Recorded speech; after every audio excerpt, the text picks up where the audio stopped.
Benvenuti, bentrovati allo Speciale Medicina. Oggi tratteremo un argomento che interessa soprattutto le donne. Vedremo un po' la scienza medica come coadiuva un lavoro a volte difficile da parte di chi sta nel settore e anche nella comprensione, nella corrispondenza, nella divulgazione che l'operatore sanitario, sia medico, infermiere, ausiliario, psicologo, fa per la donna che insomma vive un momento che a volte può essere drammatico, cioè la conoscenza di avere un tumore al seno. Allora noi abbiamo imparato, noi donne, a conoscerlo anche attraverso i racconti di tante altre sfortunate, devo dire, che hanno avuto questo incontro con una patologia che alle volte purtroppo induce in un percorso clinico diagnostico drammatico. Però quello che ci chiediamo è, allora abbiamo imparato a conoscerlo, ma stiamo facendo altrettanto tanto per poter fare in modo che questa patologia, semmai la prevenzione non avesse avuto un successo nell'arrivare in tempo, possa durare più a lungo possibile nella terapia che viene attuata? Bene, oggi lo scopriremo attraverso quello che ci insegnerà e ci guiderà il dottore Nino Savarino, conosciuto Nino Savarino però Antonio Savarino, direttore dell'oncologia medica dell'ospedale San Giovanni di Dio di Agrigento. Ecco, direttore, io in queste parole a volte anche ingarbugliate, perché emotivamente una donna si lascia prendere quando si trattano certi argomenti, vorrei sapere a che punto siamo, nel senso, la conoscenza del tumore della mammella è una conoscenza che può davvero farci arrivare ad un punto e dire ce la faremo per un percorso lungo di vita oppure ancora no? Assolutamente sì, anzi io direi che possiamo già dire ce la facciamo. Consentitemi intanto di dare qualche numero in maniera tale che i telespettatori possano rendersi conto di quanto è importante il problema attuale. Il tumore alla mammella è una malattia a grande impatto sociosanitario. Il tumore alla mammella è il tumore più frequente nella donna. Considerate che in Italia ogni anno circa 57.000-58.000 donne si ammalano di cancro alla mammella e 12.500 donne muoiono di cancro alla mammella. Per quanto riguarda la provincia di Agrigento, noi abbiamo una incidenza di circa 300 nuovi casi con una mortalità di 85 nuovi casi. Il tumore alla mammella è un tumore che è in aumento come incidenza, però se c'è questo aumento di incidenza osserviamo anche una riduzione della mortalità. Considerate che oggi noi riusciamo a guarire totalmente l'88% dei tumori della mammella.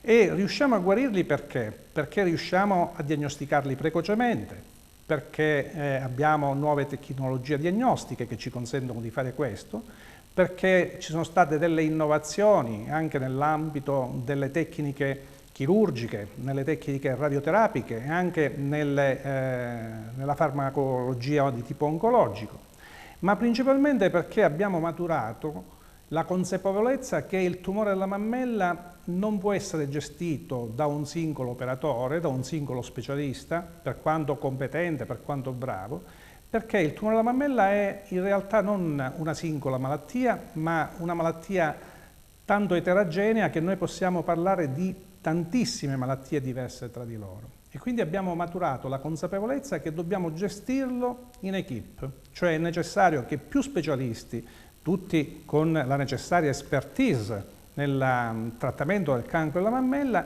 si uniscano insieme per tracciare insieme quello che è il percorso diagnostico terapeutico assistenziale che porterà alla guarigione la donna che purtroppo si ammala di tumore. Dottore Savarino, comunque nel campo scientifico la multidisciplinarietà ormai diciamo che è un fatto concreto che avviene in tanti settori, no? Sanitari. Ecco perché si è scoperto che forse, come ha detto lei, la costituzione di questa equipe è un modo per avere un controllo su vari fronti, che non riguarda poi soltanto il tumore o l'intervento chirurgico, ma tutto un percorso di, insomma, di guida della paziente verso l'approccio poi clinico, terapeutico di cui lei ha parlato, quindi diviene indispensabile a quanto pare. Assolutamente, e il tumore della mammella diciamo che ha fatto da apripista per quanto riguarda l'approccio pluridisciplinare alla patologia oncologica in generale, perché in realtà è vero quello che dice lei, cioè tutti i tumori andrebbero approcciati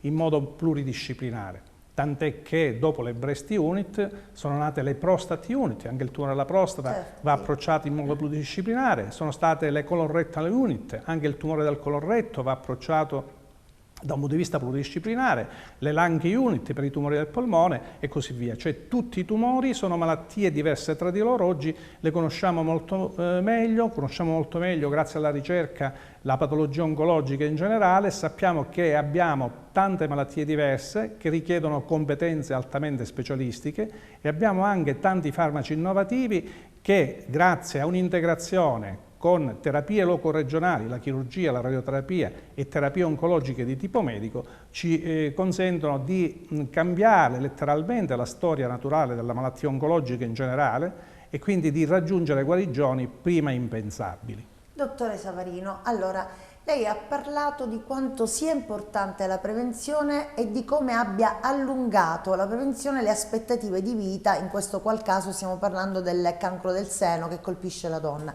Ma noi ci chiediamo, un po' con perplessità, ma ci aspettavamo che il tumore al seno, grazie alla prevenzione, alla divulgazione, fosse diminuito, invece è sempre in costante aumento. Lei se l'è chiesto il perché? Gli scienziati se lo sono chiesto il perché? Ma il tumore della mammella riconosce diversi fattori di rischio. Uno dei fattori di rischio è l'età, quindi più si va avanti negli anni, maggiore è il rischio di ammalare di tumore in generale, di malattie in generale e anche di tumore della mammella. Poi probabilmente anche gli stili di vita e l'alimentazione scorretta sono fattori di rischio per il tumore della mammella. Un'alimentazione ricca di grassi saturi, un'alimentazione ricca di sostanze che pur potendo essere sostanze non cancerogene di loro, come i grassi saturi, possono essere veicolo di diserbanti, per esempio, veicolo di sostanze che vengono utilizzate per una non ottimale conservazione degli alimenti e quant'altro, può incidere sull'aumento dei tumori in generale e anche quello della mammella. Uno stile di vita scorretto, l'alcol, il fumo di sigarette, una scarsa attività fisica, sono tutti fattori che possono determinare un aumento di incidenza, possono spiegare questo aumento di incidenza. Poi il cancro della mammella riconosce, però in una percentuale di casi che va dal 5 al 10%, anche fattori di tipo ereditario. Ormai credo Parliamo che tutti... di predisposizione? Sì, predisposizione, ma anche di ereditarietà. Esiste la mutazione di due oncogeni che sono diventati famosi grazie all'attrice Angelina Jolie, che aveva questa mutazione genetica, che se mutati predispongono in maniera significativa a fare i tumori della mammella, ma non solo i tumori della mammella, anche i tumori dell'ovario, tumori del pancreas, melanomi, tumori del colon-retto e quant'altro. Quindi esiste il cancro ereditario della mammella e oggi noi abbiamo la possibilità nelle famiglie ad altissimo rischio e nelle pazienti che hanno una familiarità tale per cui è indicato il test genetico, è possibile attraverso un semplice prelievo di sangue andare a vedere se ci sono queste mutazioni e in presenza di una mutazione di questo tipo possiamo fare quella che chiamiamo la chirurgia profilattica, cioè fare una mastectomia semplice con ricostruzione e principalmente l'ovariectomia, in maniera tale da garantire a questi pazienti un'aspettativa di vita che altrimenti, sviluppando un cancro specialmente dell'ovario più che della mammella, potrebbe essere ridotta.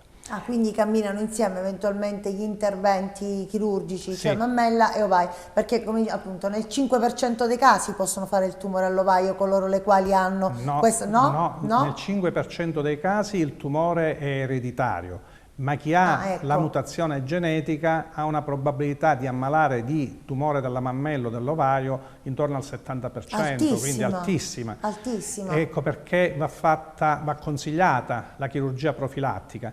Chiaramente chirurgia profilattica sia sulla mammella sia sull'ovario, ma principalmente sull'ovario perché Se è possibile fare diagnosi precoce di cancro della mammella, è più difficile riuscire a farla per il cancro dell'ovaio, che viene diagnosticato solitamente non in fase precocissima, e lì le possibilità di guarigione sono veramente di gran lunga inferiori. Sì. Allora, dottore Savarino, lei ha parlato di alimentazione scorretta, credo che ci sia anche nel calderone la carne, insomma non so se poi gli estrogeni con i quali utilizzano l'ingrossamento degli animali possano avere un ruolo importante, predominante nella genesi o comunque nel favorire la formazione del tumore alla mammella, però quello che noi vogliamo capire è possibile, visto che ci sia questo incremento della formazione neoplastica a livello delle mammelle, che questa mammella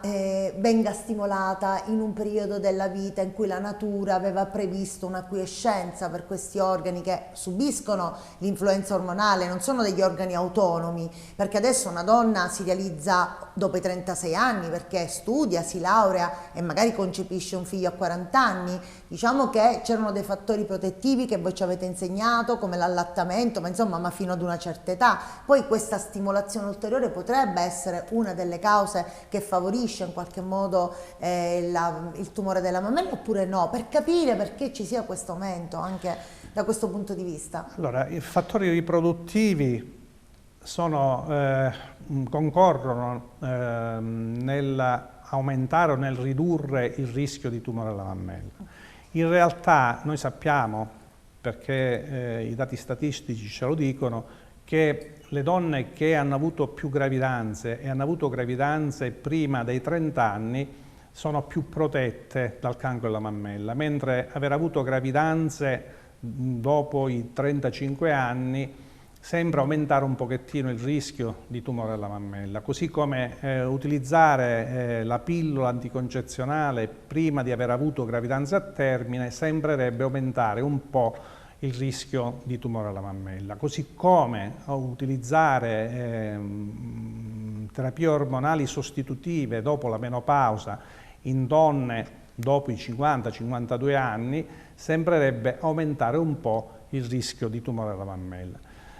Certo, sono ovviamente delle scelte che vanno fatte, però tenendo presente che la menopausa è un qualcosa di fisiologico, quindi se è stata creata la menopausa, ovviamente a una certa età servirà a mettere a riposo questi ovari ed è giusto che vengano messi a riposo questi ovari. È diverso il discorso se la menopausa è una menopausa chirurgica indotta in una donna che per una patologia deve subire un intervento chirurgico per cui va in menopausa anticipata, e allora lì utilizzare prodotti ormonali per aiutarla a avere meno disturbi, a salvaguardare quella che è la salute dell'osso, eccetera, probabilmente ha un senso.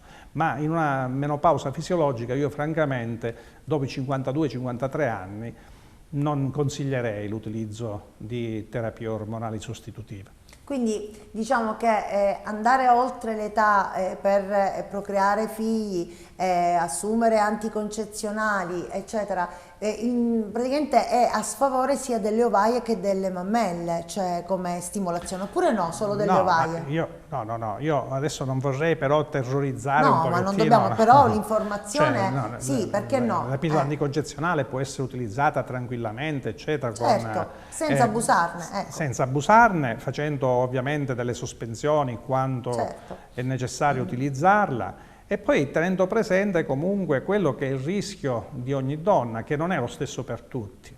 È chiaro che se è una donna ad alto rischio, lì bisogna stare un po' più attenti. Nelle donne a basso rischio, più giovani, dove già il rischio è ridotto per l'età stessa giovanile, e allora cambia. Cioè, noi ci dovremmo orientare caso per caso, andando a vedere un pochettino chi abbiamo di fronte, qual è il rischio di quella persona, qual è la problematica che vogliamo curare o qual è la sintomatologia che vogliamo ovviamente correggere, e quali sono quelli che sono i pro e i contro della nostra scelta Mi pare terapeutica. sensato, questo è anche il buon senso in ogni cosa. Effettivamente dove c'è l'esagerazione c'è sempre un eccesso, per cui ecco, certo nella maniera corretta e sotto controllo sempre del proprio medico, ecco, si possono fare tante cose ed evitare danni al nostro organismo, così come la formazione tumorale in alcune sedi.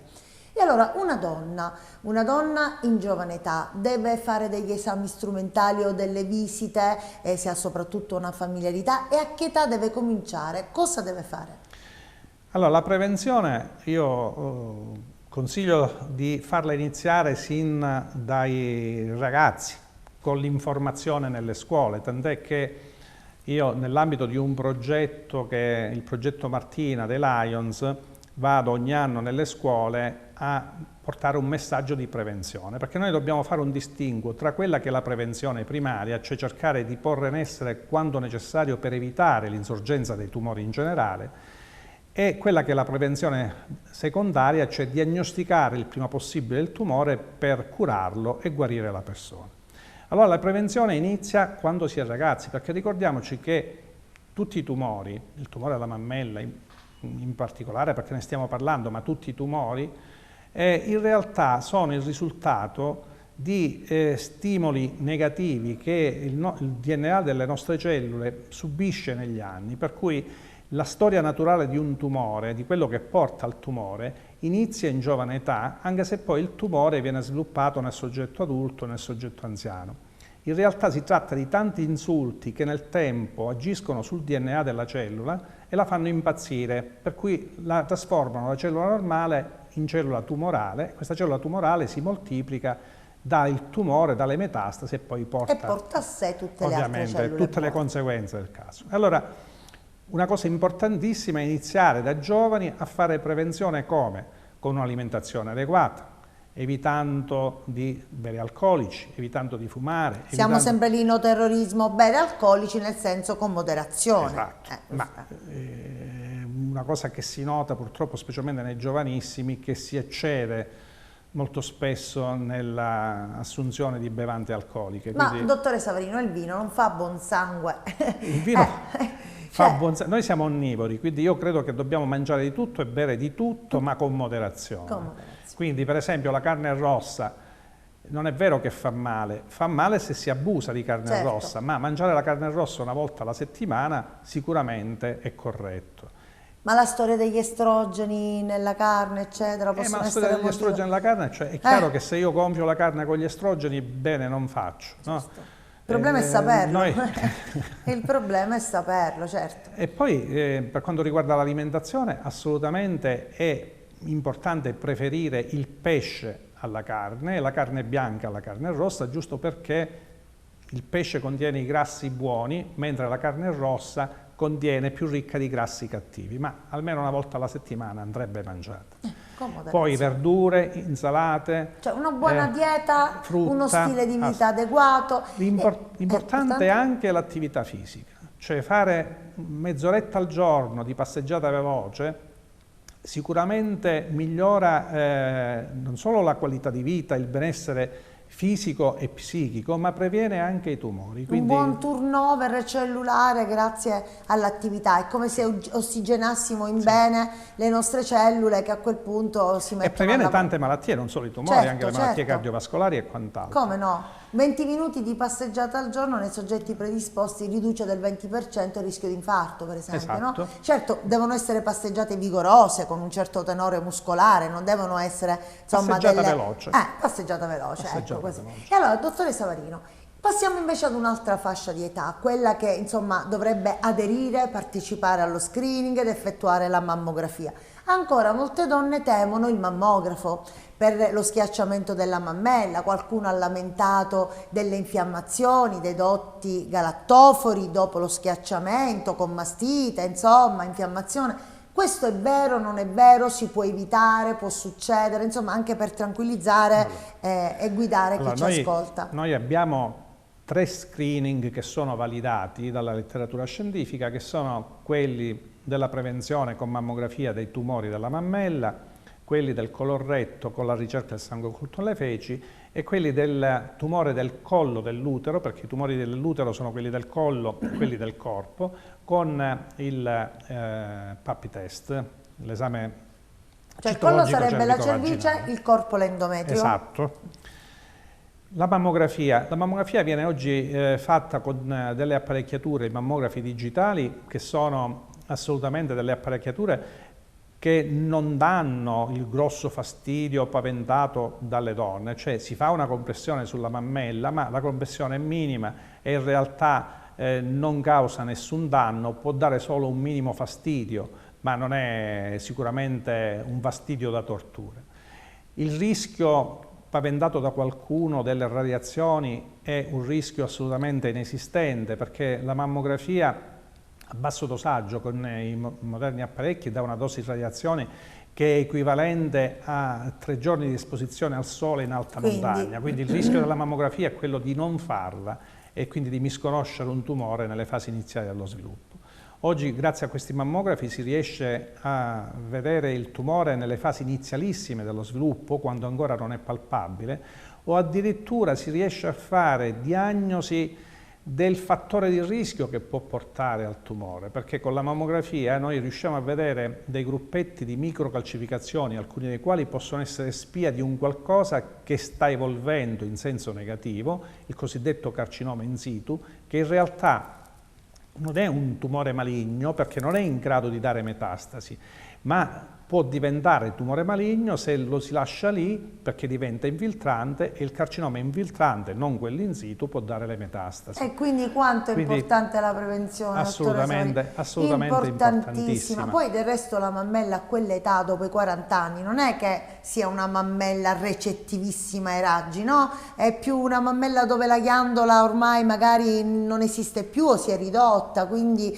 diciamo è un organo passivo in fondo la mammella a una certa età. È sempre bello da vedere il seno di una donna, però insomma a una certa età c'è anche questo organo, il decadimento, e per cui lo schiacciamento non dovrebbe essere così tanto doloroso. Io parlo dopo i 40 anni, o no? Allora, sì, la mammella no. è sempre un organo bellissimo indipendentemente dall'età, no? Infatti. No, non lo è volevo mai... dire dal punto di vista del mammografo, Sì. cioè nel senso che se ci fosse la ghiandola ancora molto attiva e anche insomma voluminosa, lo schiacciamento potrebbe causare un po' più di dolore. Sì, da un punto di vista tecnico, in realtà la mammella è più ricca di ghiandola e quindi diciamo, si presta meglio alla diagnostica mammografica prima dei 40 anni. Dopo i 40 anni si riduce la componente ghiandolare, poi ci sono le eccezioni naturalmente, certo, che si riduce ancora di più dopo la menopausa, quindi nelle donne che hanno superato i 50 anni, e quindi la mammografia diventa più attendibile perché i noduli che si presentano opachi, sì, come opaca si presenta la ghiandola mammaria, se c'è meno ghiandola vengono contrastati meglio dal grasso che si presenta scuro. Cioè, quindi allora, dottoressa, ci hanno raccontato un po' di menzogne per rassicurarci alla mammografia, perché ci hanno detto quando la ghiandola non è più grossa fa meno male lo schiacciamento, invece no, è per vedere bene. Sì, in realtà è per vedere bene, sì, perché poi la soglia del dolore è diversa per ognuno di noi, quindi indipendentemente Io ho visto donne anziane che hanno una soglia del dolore basso, donne giovani che hanno una soglia del dolore alto e viceversa. Quindi in realtà, però sia nella giovane che nell'anziana la compressione dei moderni mammografi è solo un piccolo fastidio. Piccolo fastidio. Allora, per concludere il nostro argomento interessante che meriterebbe tante ore di conversazione, però purtroppo non possiamo. Allora, cosa ci consiglia? Cosa consigliamo alle nostre figlie, alle giovani donne, alle donne adulte, nel senso della palpazione del seno, dell'autopalpazione? Cosa dobbiamo fare e quando farlo? Allora, la prima cosa da consigliare a giovani e anziani è quello di guardare il proprio seno. Guardare per vedere se ci sono delle differenze rispetto al mese precedente, perché più che l'autopalpazione io la chiamerei l'autoesame del seno, perché c'è un momento che è quello dell'ispezione, quello del guardarsi, e poi c'è il secondo momento che è quello della palpazione. Quindi il primo momento, quello dell'ispezione, ci si mette di fronte allo specchio, bisogna guardare le mammelle. Se c'è un arrossamento, se c'è un capezzolo retratto, se c'è una deformazione della mammella, se c'è una depressione cutanea, c'è un qualcosa di diverso che se uno nota è bene che parli col medico, si consigli col medico. Non significa naturalmente che se uno nota una differenza c'è il tumore, però è bene che ne parli col medico. Dopo aver fatto questo primo esame, che è quello del guardarsi, c'è il momento della palpazione. Allora bisogna palpare le mammelle per avere una sensazione tattile. Chiaramente la donna dirà: ma io non capisco se è normale o anormale quello che sento quando palpo il mio seno. Ma in realtà non si chiede alla donna di fare una diagnosi, si chiede alla donna di avere una sensazione tattile. Se io palpo la mia mammella avrò una sensazione che potrò definire come voglio, duro, morbido, molle elastico, come voglio. In realtà non capirò, se non sono un addetto ai lavori, se c'è un nodulo, se c'è un tumore, se è benigno, se è maligno, ma avrò una sensazione tattile. Se io la confronto con la sensazione del mese successivo, potrò avere la stessa sensazione oppure potrò avere la sensazione che un qualcosa si è modificato. Se io credo che ci sia una differenza anche palpatoria di quella che era stata la mia sensazione del mese precedente, devo parlarne con lo specialista. Cioè, nel senso, se dovesse essere aumentata questa... Se dovessi avere una sensazione differente. Differente. Quindi nella differenza mettiamo tutto, ingrossamento, esatto. Differenza nel guardarsi, differenza nel toccarsi. Perfetto, questo è molto importante. Questo è quello che va... Nelle giovani donne e nelle donne adulte che ancora hanno il ciclo mestruale, c'è un momento importante quando fare l'autoesame della mammella o si può fare ogni giorno? Allora, nella donna ancora mestruata è preferibile fare sempre nello stesso periodo, cioè subito dopo la fine della mestruazione, l'autoesame, che la mammella è meno turgida, meno congesta, perché se uno lo fa in tempi differenti può avere sensazioni differenti. Invece nella donna in menopausa, il primo giorno di ogni mese, giusto per ricordarselo. Quindi è importante, ecco, dopo il ciclo mestruale, perché altrimenti si sentiranno tante certo, così. La mammella anche perché in molte periodo ragazze... premestruale è congesta sì, spesso e si possono avere delle sensazioni di nodosità che in realtà non sono indicative di chissà esatto. che cosa. Nelle giovani donne è vero che spesso si ha questa sensazione, loro riportano, raccontano al medico, di sentire come se ci fossero tanti pallini dentro la mammella, forse legati ad un determinato periodo, forse legati a qualcosa che c'è davvero. Di che cosa si può legati trattare? proprio alla lobulazione ghiandolare. Si parla di seno granuloso, è proprio una sensazione tattile, palpatoria, che dipende da questa esuberanza, come è corretto che sia, della componente ghiandolare nella giovane donna, che dà questa sensazione di granulosità, ma è normale questo. È normale, allora va bene, non dobbiamo preoccuparci, noi dobbiamo dare un messaggio, come lei giustamente ha detto, che non sia di allarmismo, di grande preoccupazione, ma di saggezza. Avere il buon senso, controllarsi e andare avanti e credere che la prevenzione sia un momento fondamentale per salvarci la vita. E quindi, dottore Savarino, un messaggio che vogliamo trasmettere attraverso il piccolo schermo a chi ci sta ascoltando. Ma il messaggio intanto deve essere quello di fare prevenzione sia primaria che secondaria. Prevenzione primaria significa mangiare bene, nel senso che bisogna mangiare delle cose che non aumentano il rischio di tumore, quindi evitare l'abuso di grassi saturi, di alimenti che contengono grassi saturi, evitare l'abuso di alcol, evitare di fumare, avere uno stile di vita adeguato, cioè fare attività fisica. E prevenzione secondaria significa sottoporsi periodicamente, nel caso delle donne, alla mammografia a partire dai 40 anni, sottoporsi periodicamente a partire dai 25 anni a un esame clinico annuale, eventualmente integrato dall'ecografia, e aderire per le donne di età compresa tra i 50 e i 69 anni alla chiamata dello screening, perché queste donne, sulla base di quello che è un progetto della sanità italiana, vengono chiamate ogni 2 anni per fare la mammografia e diagnosticare precocemente il tumore alla mammella. Poi un altro messaggio ovviamente non di speranza, ma un messaggio reale di capacità che l'oncologia ormai ha di guarire i tumori alla mammella. Oggi abbiamo a disposizione tanti farmaci anche innovativi che riescono a guarire persone anche lì dove la diagnosi non dovesse essere precoce, insieme e integrandosi con le terapie locoregionali, la chirurgia e la radioterapia. E anche nella malattia metastatica oggi abbiamo tanti altri farmaci, noi oncologi, che riescono a cronicizzare questa malattia e a far convivere la malattia stessa con l'organismo ospite come se fosse un diabete, un'ipertensione arteriosa. E questa è una gran bella cosa nella brutta notizia. Grazie dottore Savarino. Vabbè, abbiamo capito, dobbiamo non mangiare carne rossa, non bere vino, evitare gli eccessi e quindi condurre uno stile di vita adeguato per salvaguardarci in questa lunga sopravvivenza che la natura biologica ci ha donato. Grazie per essere stato con noi, io vi saluto e alla prossima puntata. Ciao ciao!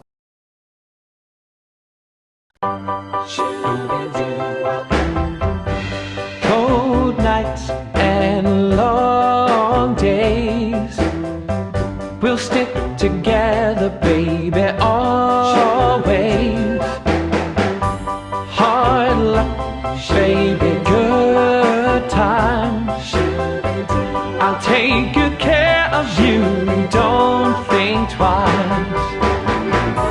Cloudy or blue sky, come shine or come rain,